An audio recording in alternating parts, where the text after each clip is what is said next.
Hello and welcome as Zenith Players presents part 3 of the Hound of the Baskervilles. My name's Claire and I'm our artistic director. We'd like to thank you for continuing to join us as we all go through this time of social distancing together. We'd like to thank our actors for volunteering their time and talents for us from the safety of their own homes. And we'd like to send a special thank you to your friendly neighborhood Shakespeare for hosting us on his Facebook page. He'll be joining us on this virtual stage in just a few weeks as the story progresses.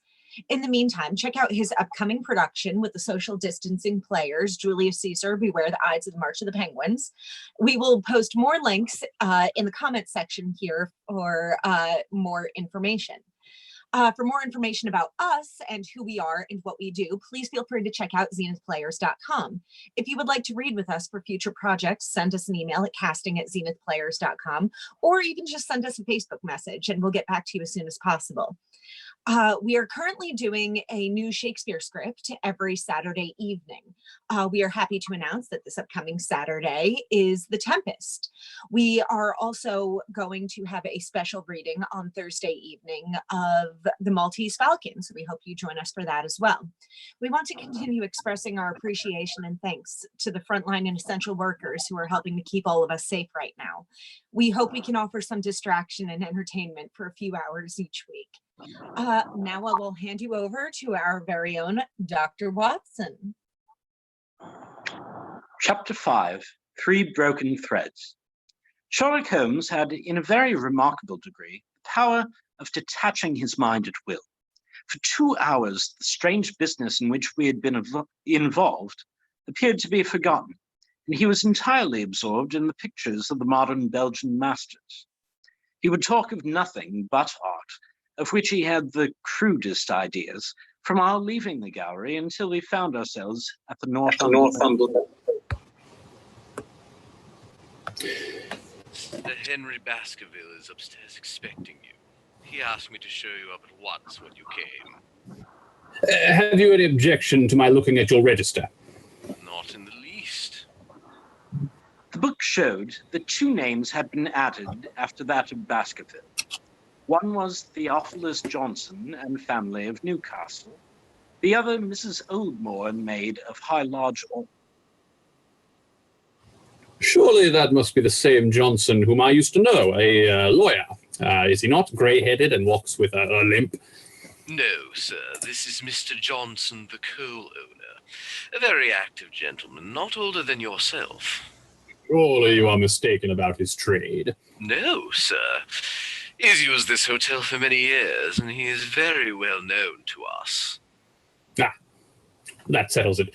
Mrs. Oldmore, too, I seem to remember the name. Excuse my curiosity, but often calling upon one friend, one finds another. Her husband was once mayor of Gloucester. She always comes to us when she is in town. Thank you. I'm afraid I cannot claim her acquaintance. We have established a most important fact for these questions, Watson. He continued in a low voice as we went upstairs together.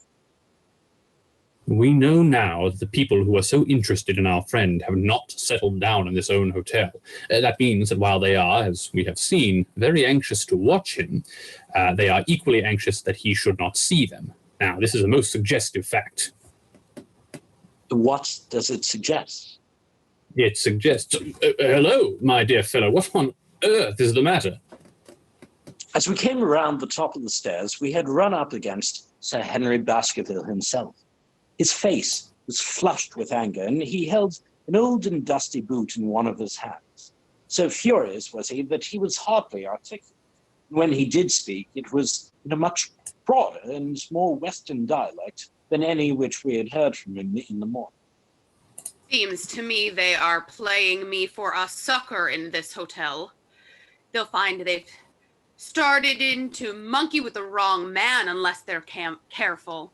By thunder, if that chap can't find my missing boot, there will be trouble. I can take a joke with the best, Mr. Holmes, but they've gone a bit over the mark this time. Still looking for your boot? Yes, sir, and mean to find it. But surely you said that it was a new brown boot. So it was, sir, and now it's an old black one. What? You don't mean to say that That's just what I do mean to say. I only had 3 pairs in the world, the new brown, the old black, and the patent leathers, which I am wearing. Last night, they took one of my brown ones, and today they've sneaked out one of the black. Well, have you got it? Speak out, man! And don't stand staring. An agitated German waiter had appeared on the scene. No, sir, I have made inquiry all over the hotel, but I can hear no word of it. Well, either that boot comes back before sundown, or I'll see the manager and tell him that I go right straight out of this hotel. It shall be found, sir. I promise you that if you will have a little patience, it will be found. Mind it is, for it's the last thing of mine that I'll lose in this den of thieves. Well, Mr. Holmes, you'll excuse my troubling you about such a trifle. I think it's well worth troubling about. Why, you look very serious over it. How do you explain it? I just don't attempt to explain it. It seems the very maddest, strangest thing that's ever happened to me. The strangest, perhaps? What do you make of it yourself? Well, I don't profess to understand it yet. This case of yours is very complex, Sir Henry. When taken in conjunction with your uncle's death, I am not sure that all of the 500 cases of capital importance which I have handled, there is one that cuts so deep. But we hold several threads in our hands, and the odds are that one or the other of them guides us to the truth. We may waste time in following the wrong one, but sooner or later we must come upon the right. We had a pleasant luncheon in which little was said of the business which had brought us together. It was in the private sitting room to which we afterwards repaired that Holmes asked Baskerville what were his intentions. To go to Baskerville Hall. And when? At the end of the week. On the whole, I think that your decision is a wise one. I have ample evidence that you are being dogged in London, and amid the millions of this great city, it is difficult to discover who these people are or what their object can be. If their intentions are evil, they might do you a mischief, and we should be powerless to prevent it. You did not know, Dr. Mortimer, that you were followed this morning from my house. Followed? By whom? That, unfortunately, is what I cannot tell you. Have you among your neighbors or acquaintances on Dartmoor any man with a full black beard? No. Let me see. Why, yes. Barrymore, Sir Charles Butler, is a man with a full black beard. Where is Barrymore? He is in charge of the hall. We had best ascertain if he is really there, or if by any possibility he might be in London. How can you do that? Give me a telegraph form. Is all ready for Sir Henry. That will do. Address to Mr. Barrymore, Baskerville Hall. What is the nearest telegraph office? Grimpen. Very good. We will send a second wire to the postmaster, Grimpen. Telegram to Mr. Barrymore to be delivered into his own hand. If absent, please return wire to Sir Henry Baskerville, Northumberland Hotel. That should let us know before evening whether Barrymore is at his post in Devonshire or not. That's so. By the way, Dr. Mortimer, who is this Barrymore, anyhow? He is the son of the old caretaker, who is dead. They have looked after the hall for 4 generations now. So far as I know, he and his wife are a respectable couple as any in the country. At the same time, it's clear enough that so long as there are none of the family at the hall, these people have a mighty fine home and nothing to do. That is true. Did Barrymore profit at all by Sir Charles' will? He and his wife had £500 each. Did they know that they would receive this? Yes, Sir Charles was very fond of talking about the provisions of his will. That is very interesting. I hope that you do not look with suspicious eyes upon everyone who received a legacy from Sir Charles, for I also had £1,000 left to me. Indeed. And anyone else? There are many insignificant sums to individuals and a large number of public charities. The residue all went to Sir Henry. And how much was the residue? £740,000. I had no idea that so gigantic a sum was involved. Sir Charles had the reputation of being rich, but we did not know how very rich until we came to examine his securities. The total value of the estate was close on to £1 million. Dear me, it is a stake for which a man might well play a desperate game. And one more question, Dr. Mortimer. Supposing that anything happened to our young friend here, you will forgive the unpleasant hypothesis, who would inherit the estate? Since Roger Baskerville, Sir Charles' younger brother, died unmarried, the estate would descend to the Desmonds, who are distant cousins. James Desmond is an elderly clergyman in Westmoreland. Thank you. These details are all of great interest. Have you met Mr. James Desmond? Yes, he came down once to visit Sir Charles. He is a man of venerable appearance and of saintly life. I remember that he refused to accept any settlement from Sir Charles, though he pressed it upon him. And this man of simple tastes would be the heir to Sir Charles' thousands. He would be the heir to the estate because that is entailed. He would also be the heir to the money unless it were willed otherwise by the present owner, who can, of course, do what he likes with it. And have you made your will, Sir Henry? No, Mr. Holmes, I have not. I've had no time, for it was only yesterday that I learned how matters stood.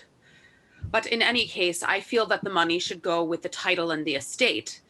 That was my poor uncle's idea. How is the owner going to restore the glories of the Baskervilles if he has not money enough to keep up the property? House, land, and dollars must go together. Quite so. Well, Sir Henry, I am of one mind with you as to the advisability of your going down to Devonshire without delay. There is only one provision which I must make. You certainly must not go alone. Dr. Mortimer returns with me. But Dr. Mortimer has his practice to attend to, and his house is miles away from yours. With all the goodwill in the world, he may be unable to help you. No, Sir Henry, you must take with you someone, a trusty man, who will be always by your side. Is it possible that you could come yourself, Mr. Holmes? If matters came to a crisis, I should endeavor to be present in person, but you can understand that with my extensive consulting practice and with the constant appeals which reach me from many quarters, it is impossible for me to be absent from London for an indefinite time. At the present instant, one of the most revered names in England is being besmirched by a blackmailer, and only I can stop a disastrous scandal. You will see how impossible it is for me to go to Dartmoor. Whom would you recommend, then? Holmes laid his hand upon my arm. If my friend would undertake it, there is no man who is better worth having at your side when you are in tight place. No one can say so more confidently than I. The proposition took me completely by surprise, but by the time I had time to answer, Baskerville seized me by the hand and wrung it heartily. Well, now, that is real kind of you, Dr. Watson. You see how it is with me, and you know just as much about the matter as I do. If you will come down to Baskerville Hall and see me through, I'll never forget it. Promise of adventure had always been a fascination to me, and I was complimented by the words of Holmes and by the eagerness with which the baronet hailed me as a companion. I will come with pleasure. I do not know how I could employ my time better. And you will report very carefully to me. When a crisis comes, as it will do, I will direct you how you shall act. I suppose that by Saturday all might be ready? Would that suit Dr. Watson? Perfectly. Then on Saturday, unless you hear to the contrary, we shall meet at the 10:30 train from Paddington. We had risen to depart when Baskerville gave a cry of triumph, and diving into one of the corners of the room, he drew a brown boot from under a cabinet. My missing boot! May all our difficulties vanish as easily. Very simple thing. I searched this room carefully before lunch. And so did I, every inch of it. There was certainly no boot in it then. In that case, the waiter must have placed it there while we were lunching. The German was sent for, but professed to know nothing of the matter. I know nothing of the matter. Nor could any inquiry clear it up. Another item had been added to that constant and apparently purposeless series of small mysteries which had succeeded each other so rapidly.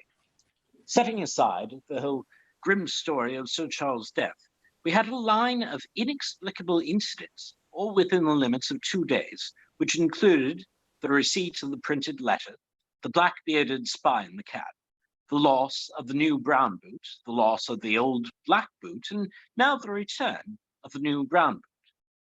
Holmes sat in silence in the cab as we drove back to Baker Street.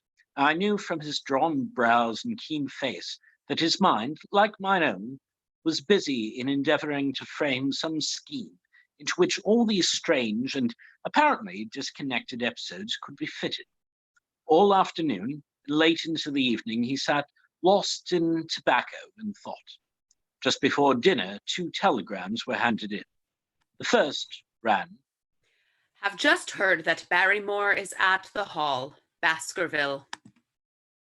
the second, Visited 23 hotels as directed, but sorry to report unable to trace cut sheet of the Times. Cartwright.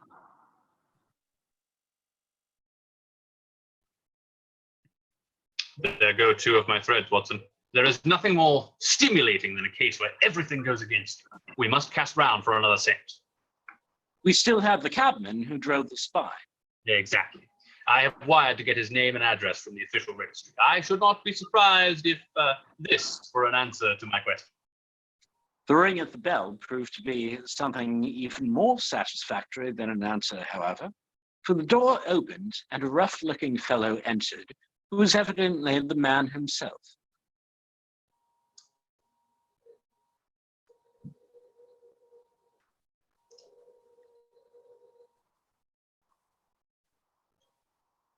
I got a message from the head office that a gent at this address I've been inquiring for number 2704. I've driven my cab this 7 year and never a word of complaint. I come here straight from the yard to ask you to your face what you had against me. I have nothing in the world against you, my good man. On the contrary, I have half a sovereign for you if you will give me a clear answer to my question. Oh, well, I've had a good day and no mistake. What was it you wanted to ask, sir? Well, first of all, your name and address, in case I want you again. John Clayton, 3 Turpey Street, the Borough. My cab is out of Shipley's Yard near Waterloo Station. Now, Clayton, tell me all about the fare who came and watched this house at 10 o'clock this morning and afterwards followed the 2 gentlemen down Regent Street. Why, there's no good in me telling you things, for you seem to know as much as I do already. The truth is that the gentleman told me that he was a detective and that I was to say nothing about him to anyone. My good fellow, this is a very serious business, and you may find yourself in a pretty bad position if you try to hide anything from me. You say that your fare told you that he was a detective. Yes, he did. When did he say this? When he let me. Did he say anything more? He mentioned his name. Holmes cast a swift glance of triumph at me. Oh, he mentioned his name, did he? That was imprudent. What was the name that he mentioned?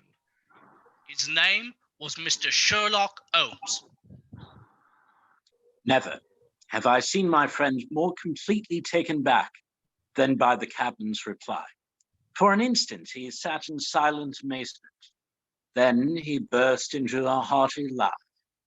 A touch, Watson, an undeniable touch. I feel a foil as quick and supple as my own.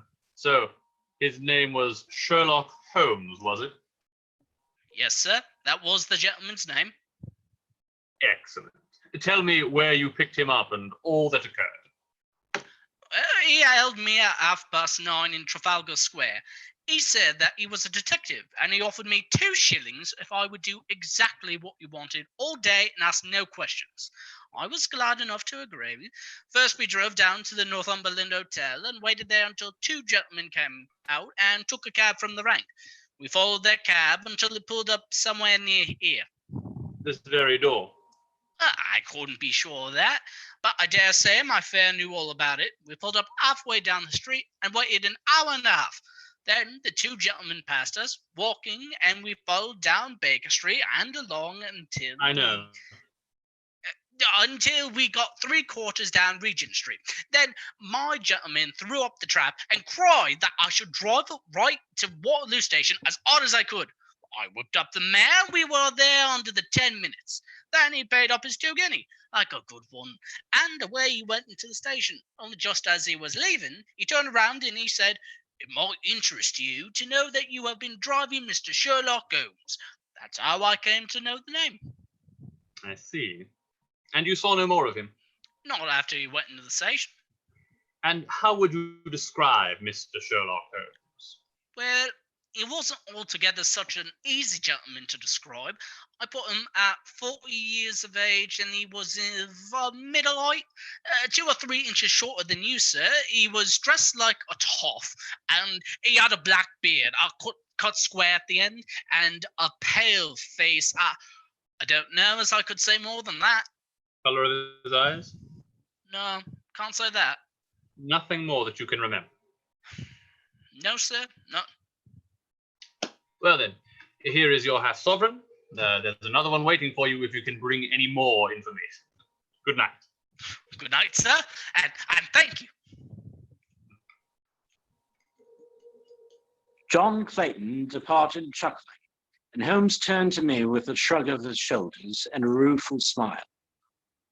Snap goes our third thread, and we end where we began. Cunning rascal, he knew our number, knew that Sir Henry Baskerville had consulted me, spotted who I was in Regent Street, conjectured that I had got the number of the cab and would lay my hands on the driver, and so sent back this audacious message. I tell you, Watson, this time we have got a foeman who is worthy of our steel. I've been checkmated in London. I can only wish you better luck in Devonshire, but I'm not easy in my mind about it. About what? About sending you. It's an ugly business, Watson. Ugly, dangerous business, and the more I see of it, the less I like. Yes, my dear fellow, you may laugh, but I give you my word that I shall be very glad to have you back safe and sound at Baker Street once more. End of chapter 5. Chapter 6, Baskerville Hall. Sir Henry Baskerville and Dr. Mortimer were ready upon the appointed day, and we started, as arranged, for Devonshire. Mr. Sherlock Holmes drove with me to the station and gave me his last parting injunctions and advice. I will not bias your mind by suggesting theories or suspicions, Watson. I wish you simply to report facts in the fullest possible manner to me, and you can leave me to do the theorizing. What sort of facts? Anything which may seem to have a bearing, however indirect, upon the case, especially the relations between young Baskerville and his neighbors, or any fresh particulars concerning the death of Sir Charles. I've made some inquiries myself in the last few days, but the results have, I fear, been negative. One thing only appears to be certain, and that is that Mr. James Desmond, who is the next heir, is an elderly gentleman of a very amiable disposition, so that this persecution does not arise from him. I really think that we may eliminate him entirely from our calculations. There remain the people who will actually surround Sir Henry Baskerville upon us. Would it not be well in the first place to get rid of this Barrymore couple? By no means, you could not make a greater mistake. If they are innocent, it would be a cruel injustice. If they are guilty, we shall be giving up all chance of bringing it home to them. No. We will preserve them upon our list of suspects. Then, there's a groom at the Hall, if I remember right. There are 2 moorland farmers. There is our friend Dr. Mortimer, whom I believe to be entirely honest, and there is his wife, of whom we know nothing. There is this naturalist, Stapleton, and there is his sister, who is a young lady of attraction. There's Mr. Franklin of Laughter Hall, who is also an unknown factor. And there are 1 or 2 other neighbors. These are the folk who must be your very special study. I will do my best. You are armed, I suppose? Yes, I thought that. No, certainly. Keep your revolver near you night and day, and never relax your precautions. Our friends had already secured and were waiting for us upon the platform. News? No, we have no news of any kind. I can swear to one thing, and that is that we have not been shadowed during the last 2 days. We have never gone out without keeping a sharp watch, and no one could have escaped our notice. You have always kept together, I presume. Except for yesterday afternoon. I usually give up 1 day to pure amusement when I come to town, so I spent it at the Museum of the College of Surgeons. And I went to look at the folk in the park. but we had no trouble of any kind. It was imprudent all the same. I beg, Sir Henry, that you will not go about alone. Some great misfortune will befall you if you do. Did you get your other boot? No, sir, it is gone forever. Indeed. That is very interesting. Well, goodbye. The train began to glide down the track. Bear in mind, Sir Henry, one of the phrases in that old legend which Dr. Mortimer has read to us. Avoid the moor in those hours of darkness. The powers of evil are exalted. I looked back at the platform when we had left it far behind and saw the tall, austere figure of Holmes standing motionless and gazing after us. The journey was a swift and pleasant one, and I spent it in making a more intimate acquaintance of my two companions and in playing with Dr. Mortimer's spaniel. In a very few hours, brown earth had become rough, brick had changed to granite, and red cows grazed in well-hedged fields, where the lush grasses and more luxuriant vegetation spoke of a richer, if a darker, climate. Young Baskerville stared eagerly out of the window and cried aloud with delight as he recognized the familiar features of Devon scenery. I've been over a good part of the world since I left it, Dr. Watson, but I have never seen a place compare with it. I never saw a Devonshire man who did not swear by his county. You were very young when you last saw Baskerville Hall, were you not? I was a boy in my teens at the time of my father's death and had never seen the hall, for he lived in a little cottage on the south coast. Thence I went straight to a friend in America. I tell you, it is all new to me, as it is to Dr. Watson, and I'm as keen as possible to see the moor. Are you? Well then, your wish is easily granted, for here is your first sight of the moor. Over the green squares of the fields and the low curve of a wood, there rose in the distance a grey, melancholy hill, with a strange jagged summit, dim and vague in the distance, like some fantastic landscape in a dream.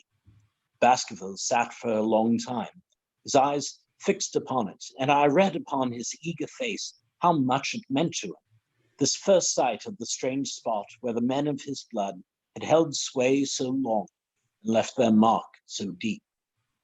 There he sat, with his tweed suit and his American accent, in the corner of a prosaic railway carriage, and yet, as I looked at his dark and expressive face, I felt more than ever how true a descendant he was of that long line of high-blooded, fiery, and masterful men.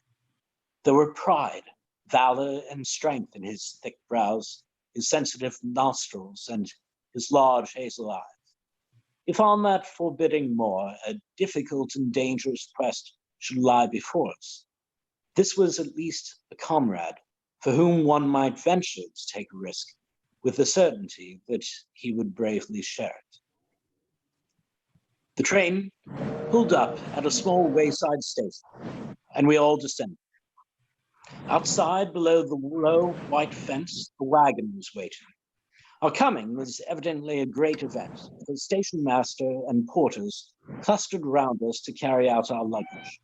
It was a sweet, simple country spot, but I was surprised to observe that by the gate there stood two soldierly men in dark uniforms, who leaned upon their short rifles and glanced keenly at us as we passed.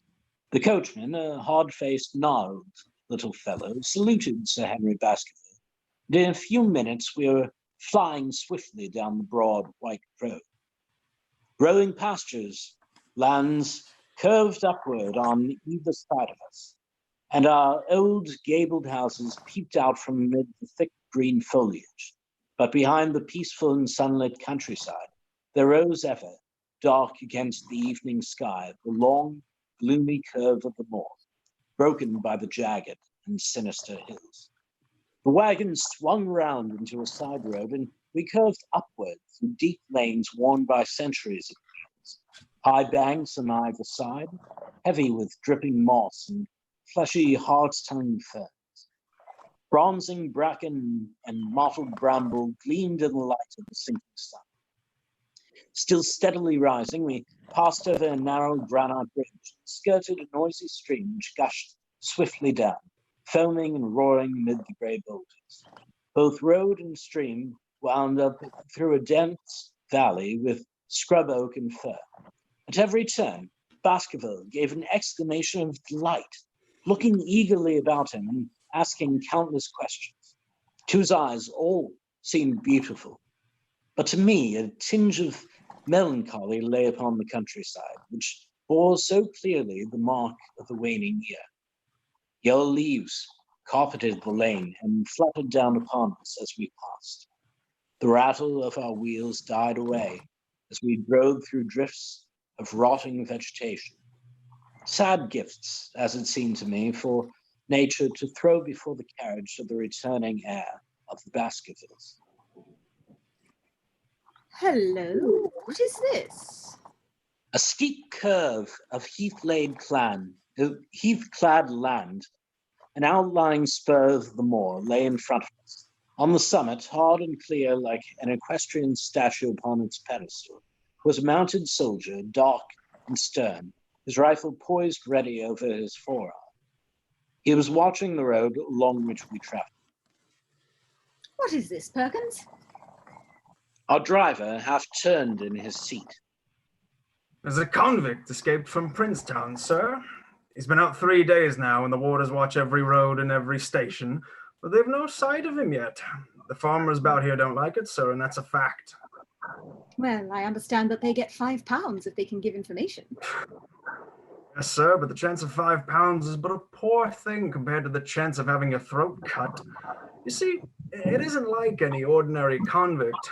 This is a man that would stick at nothing. Who is he, then?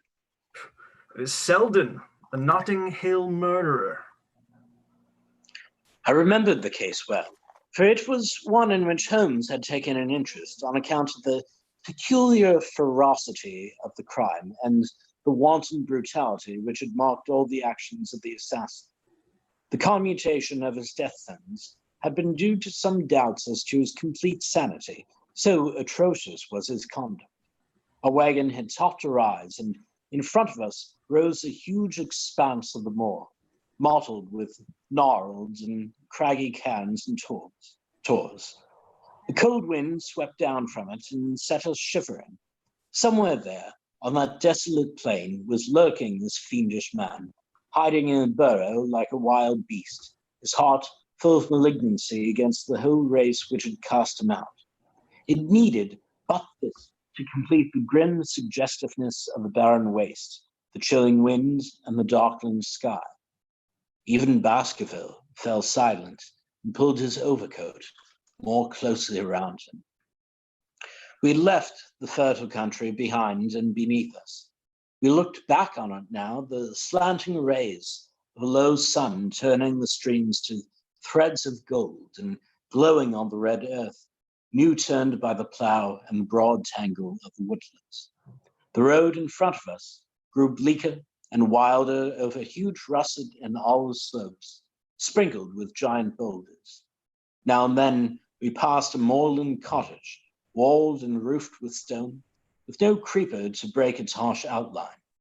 Suddenly, we looked down into a cup-like depression, patched with stunted oaks and firs which had been twisted and bent by the fury of years of storm. Two high, narrow towers rose over the trees. The driver pointed with his whip. Baskerville Hall. Its master had risen and was staring with flushed cheeks and shining eyes. A few minutes later, we had reached the gates, a maze of fantastic tracery in wrought iron, with weather-bitten pillars on either side, blotched with lichens and surmounted by the boar's heads of the Baskervilles.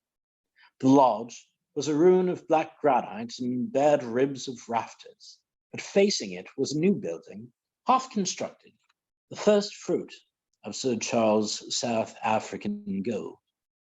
Through the gateway, we passed into the avenue, where the wheels were again hushed amid the leaves, and the old trees shot their branches in a somber tunnel over our heads. Baskerville shuddered as he looked up the long, dark drive to where the house glimmered like a ghost at the farther end. Was it here? No. The U-Alley is on the other side. It's no wonder my uncle felt as if trouble were coming on him in such a place as this. It's enough to scare any man. I'll have a row of electric lamps up here inside of 6 months. The avenue opened into a broad expanse of turf, and the house lay before us. In the fading light, I could see that the center was a heavy block of building from which a porch projected. The whole front was draped in ivy, with a patch clipped bare here and there where a window or coat of arms broke through the dark veil. From this central block rose the twin towers, ancient, crenellated, and pierced with many loopholes. To the right and left of the turrets were more modern wings of black granite. A dull light shone through heavy mullioned windows, and from the high chimneys which rose from the steep, high-angled roof, there sprang a single black column of smoke.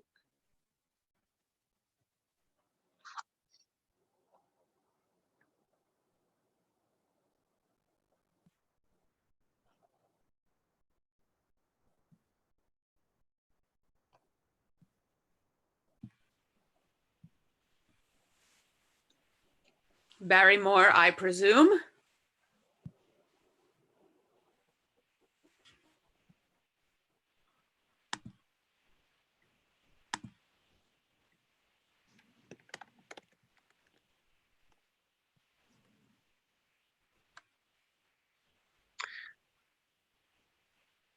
A tall man had stepped from the shadow of the porch to open the door of the wagon. The figure of a woman was silhouetted against the yellow light of the hall. She came out and helped the man to hand down our bags. You don't mind my driving straight home, Sir Henry? My wife is expecting me. Surely you will stay and have some dinner. No, I must go. I shall probably find some work awaiting me. I would stay to show you over the house, but Barrymore will be a better guide than I. Goodbye, and never hesitate, night or day, to send for me if I can be of service.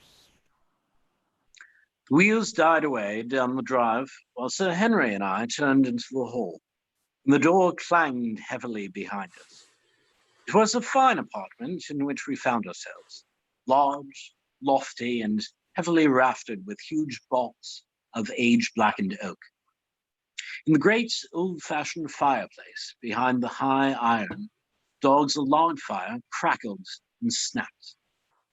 Sir Henry and I held out our hands to it, for we were numb from our long drive. Then we gazed round us at the high, thin window of old stained glass, the oak paneling, the stag's heads, the coats of arms upon the walls, all dim and somber in the subdued light of the central lamp. It's just as I imagined it. Is it not the very picture of an old family home? To think that this should be the same hall in which for 500 years my people have lived. It strikes me solemn to think of it. I saw his dark face lit up with a boyish enthusiasm as he gazed about him. The light beat upon him where he stood, but long shadows trailed down the walls and hung like a black canopy above him. Barrymore had returned from taking our luggage to our rooms. He stood in front of us now with a subdued manner of a well-trained servant. He was a remarkable-looking man, tall, handsome, with a square black beard and pale, distinguished features. Would you wish dinner to be served at once, sir? Is it ready? In a very few minutes, sir. You will find hot water in your rooms. My wife and I will be happy, Sir Henry, to stay with you until you have made your fresh arrangements. But you will understand that under the new conditions, this house will require a considerable staff. What new conditions? I only meant, sir, that Sir Charles led a very retired life, and we were able to look after his wants. You would, naturally, wish to have more company, and so you will lead changes in your household. Do you mean that your wife and you wish to leave? Only when it is quite convenient to you, sir. Oh, but your family have been with us for several generations, have they not? I should be sorry to begin my life here by breaking an old family connection. I feel that also, sir, and so does my wife. But to tell the truth, sir, we are both very much attached to Sir Charles, and his death gave us a shock and made the surroundings very painful to us. I fear that we shall never again be easy in our minds at Baskerville Hall. But what do you intend to do? I have no doubt, sir, that we shall succeed in establishing ourselves in some business. Sir Charles's generosity has given us the means to do so. And now, sir, perhaps I had best show you to your rooms. A square balustraded gallery ran round the top of the old hall, approached by a double stair. From this central point, two long corridors extended the whole length of the building, from which all the bedrooms opened. My own was in the same wing as Baskerville's, and almost next door to it. These rooms appeared to be much more modern than the central part of the house. The bright paper and numerous candles did something to remove the somber impression which our arrival had left upon my mind. But the dining room, which opened out of the hall, was a place of shadow and gloom. It was a long chamber with a step separating the dais where the family sat from the lower portion reserved for their dependents. At one end, the minstrel's gallery overlooked it. Black beams shot across above our heads, with a smoke-darkened ceiling beyond them. With rows of flaring torches to light it up, and the color and rude hilarity of an old-time banquet, it might have softened. But now, when two black-clothed gentlemen sat in a little circle of light thrown by a shaded lamp, one's voice became hushed and one's spirit subdued. A dim line of ancestors, in every variety of dress, from the Elizabethan knight to the buck of the Regency, stared down upon us and daunted us by their silent company. We talked little, and I, for one, was glad when the meal was over and we were able to retire into the modern billiard room and smoke a cigarette. My word, it isn't a very cheerful place. I suppose one can tone down to it, but I feel a bit out of the picture at present. I don't wonder that my uncle got a little jumpy if he lived here all alone in such a house as this. However, if it suits you, we will retire early tonight, and perhaps things may seem more cheerful in the morning. I drew aside my curtains before I went to bed and looked out from my window. It opened upon the grassy space which lay in front of the hall door. Beyond, two groups of trees moaned and swung in a rising wind. A half-moon broke through the rifts of the racing clouds. In its cold light, I saw beyond the trees a broken fringe of rocks, the long, low curve of the melancholy moor. I closed the curtain, feeling that my last impression was in keeping with the rest. And yet, it was not quite the last. I found myself weary and yet wakeful, tossing relentlessly from side to side, seeking for the sleep which would not come. Far away, a climbing clock struck out the quarters of the hours, but otherwise a deathly silence lay upon the old house. And then suddenly, in the very dead of night, there came a sound to my ears, clear, resonant, and unmistakable. It was the sob of a woman, muffled, strangling gasp of one who was torn by an uncontrollable sorrow. I sat up in bed and listened intently. The noise could not have been far away, and it was certainly in the house. For half an hour, I waited with every nerve on the alert,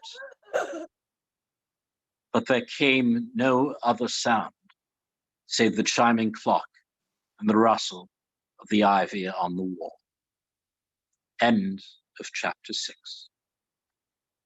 Thank you for joining us for the Hound of the Baskervilles. We'd once again like to thank all of the actors who have volunteered to read with us this evening. While you're surfing the web, please visit zenithplayers.com. And once again, feel free to check out that very attractive donations page. If you want more information on our totally volunteer organization, including how to be involved in a reading like this one, you can go to our Facebook page, Zenith Players, or send an email to casting@zenithplayers.com, and we'll get back to you as soon as possible. We want to continue to express our support to all of those out there who are fighting to keep us all safe so that we're able to continue doing this. We appreciate everything you do. Join us Thursday evening for the Maltese Falcon, and please join us Saturday evening for the Tempest. Thank you and good night.